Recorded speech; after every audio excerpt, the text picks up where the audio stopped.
So I wanted to make a video today about the real estate market here in Naples, Florida, coming into 2024. So with that being said, let's start with the condo market. The condo market is actually super interesting because it's the first time that I've seen in years that it doesn't really line up with the single family home and condo market, in the sense of usually it's kind of standard. You know, if you're buying single family homes, condos are selling and vice versa. Everything's been moving pretty good in the last few years.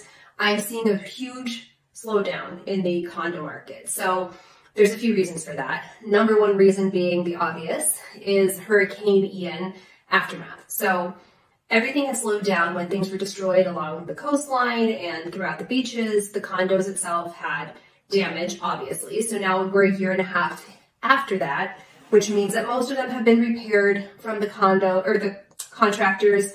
And, you know, the buildings have been repaired, assessments have been paid. So now the people who were there and kind of freaked out about storms have decided to sell, because there's such an influx of condos coming to the market, because they're all now in tip-top shape and renovated. It's increasing our inventory, right? So everything is kind of slowing down because there's more options to choose from.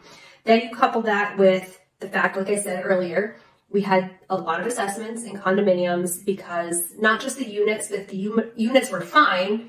Even the downstairs area, the common areas got destroyed. So most residents in every condo building up along the coast were assessed, whether it was a small amount or a large amount. That has driven some people out. That has worried some buyers coming in, which I think is one of the reasons that they're not selling as quickly.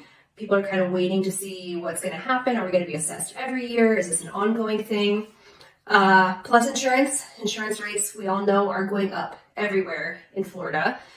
People are pulling out, but also with the condos, you know, they have to protect the whole building. So not just your own personal contents in your unit, but also the building. Your fees are going up, your assessments again. So it's just kind of one of those things that has kind of made people halt a little bit.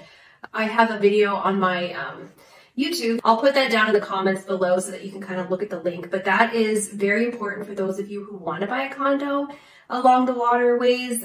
Before you do buy it, definitely look at that, because it goes back to the law that happened in July, which is structural engineering. So these condo buildings need to have structural engineers come in now certain times, and that video will break it down. But different times of every 10-year periods on the coast. And that's what an increase in assessments as well, because now you've got to bring in another company that you didn't previously have to use. And it's just creating a lot of excess that most homeowners didn't expect to have, especially if they're seasonal. Sometimes they're saying it's not worth it. So I'm not saying that buying a condo is not worth it, but that is one of the reasons I really think the condo market is slowing. Now, the good news is we're coming into season, right? So historically, season is when condos get sold the most, because people are coming in for second, third time homes. And that's a great market for people who are looking to be here just part-time. So time will tell if that is going to pick up, but I think it will. It's just been kind of interesting because they usually go pretty quick. So that's what I'm seeing with that. Now, on to the positive note of things I am seeing that are selling very quickly are single family homes that are renovated, because everyone likes a nice new house. But it really is huge with, again, the insurance issues. So people want new roofs. They would love impact glass. That does make a difference. I've had a couple listings where they are nicely renovated and they sell very quickly. And then I've had listings that are not renovated, have great bones. It's just cosmetic, needs to be done, or has an old original roof. They're sitting on the market a lot more.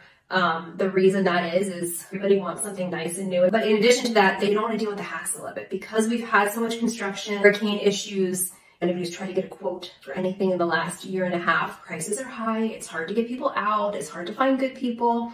So couple that all together, sellers sometimes don't want to update because of that. They say, well, we'll just sell it and we'll buy something newer, which is fine. But buyers are thinking the same way. So you have to understand that if you are looking to sell your house, that buyers also don't want the hassle of having to find somebody, especially if they don't live here full time. They don't know anybody. So they'd much rather pay a premium to have everything completely done and move in ready. So that's really what I'm seeing in this market right now. It's different. You know, we're kind of getting back to buyers who are second, third, fourth time home buyers, seasonal residents. That's who I'm really seeing buying again, which is pre-2020 is what we always had.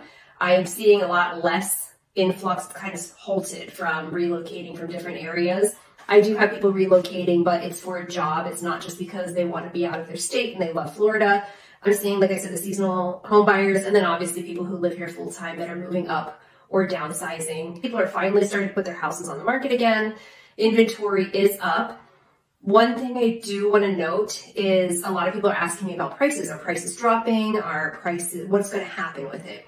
In the last 2 years, I've been watching from 2020 and 2021 were our quickest sales, right? Where everything was going $100,000 over asking and it was selling in 3 hours. Good news is we've been out of that market for a while now.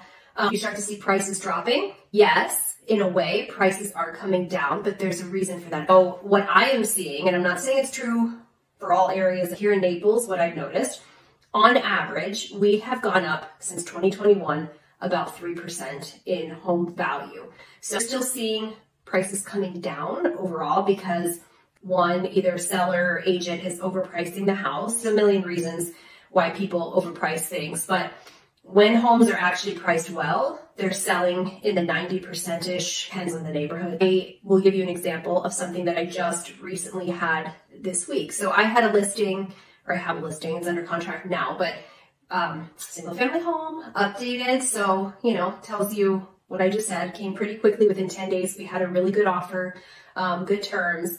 And I had talked to the sellers back in November, and they had asked me, when's the best time to put our house on the market? And I said, if I were you, I would wait. Things were very slow over the holidays from Thanksgiving to Christmas. I told them, let's wait till January 3rd or 2nd, after the holidays when people start to come back so that your house doesn't sit on the market. Luckily, they listened to me and we had everything ready to go, photos, this, that. I just had to hit enter.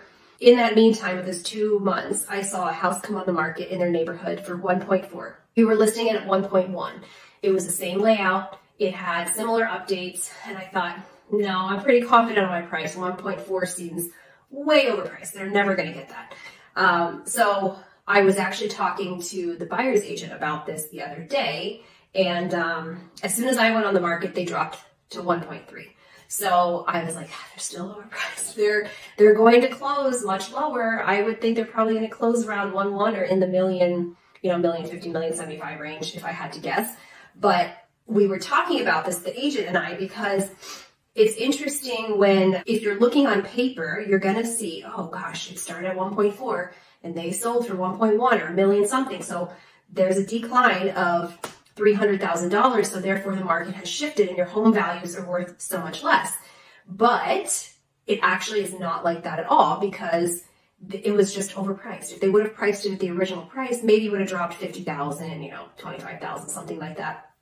But there's different reasons why we're seeing it coming down. You also have to keep in mind they were worth 600,000. The sellers all bought them for $600,000. So they're still doubling almost their profits on some. So you can say, yeah, it's coming down a little, but at the same time, your value and your appreciation has gone up so much. The equity in your house, you're actually making money from 2020 and 2021. So I'll give you an example for another one. Right? The one I looked at yesterday, these are now luxury homes in the 5 million. I was looking to price something. And I noticed that 2 of the houses sold. One sold for 4.4 million back in 2020. One sold for 5 million, 5.1 in 2021. They both just closed for around $6.6 million. There were no updates. The owners who bought it a year and a half ago, 2 years ago, didn't do anything to it. So it's got up 3%. Like they both made about $1.5 million just by buying at the right time and now selling at the right time. So can they afford to take a little bit off that asking price? Yeah, sure, because they're still making a profit of $1.5 million. So there is still a ton of people that have equity here in their homes with the values that have doubled and tripled in some cases since COVID. I find that these sellers are actually starting to see that things are stable. They're ready to make the move. I had a lot of listings this year. I have more coming because I see a lot of sellers are ready to jump onto the next phase of life. I still firmly believe that real estate is such a personal thing. And it really depends on your financial situation, your goals, your lifestyle goals. You know, are you retiring here? Are you downsizing? Are you an empty nester? So I would love to have a conversation with you, and I'd like to start from the board and come back where I want to know what your goals are in the next 5, 10, 15 years, and then help you build a plan out for when should you buy, when should you sell, we can do to set you up correctly in a really good spot to use your real estate to build financial wealth. So if you are thinking about selling, or you're even considering buying and wondering if it's a good time, those of you who follow me or know me personally know that I'm always going to be honest with you. If it is not a good time, I am going to tell you, nope, hold out, wait on things. You can make more money down the line, or let's get these other things taken care of before you make the move into buying or selling. If you have more questions about specific stuff, you can always comment below or reach out to me, and I'm happy to go into more detail.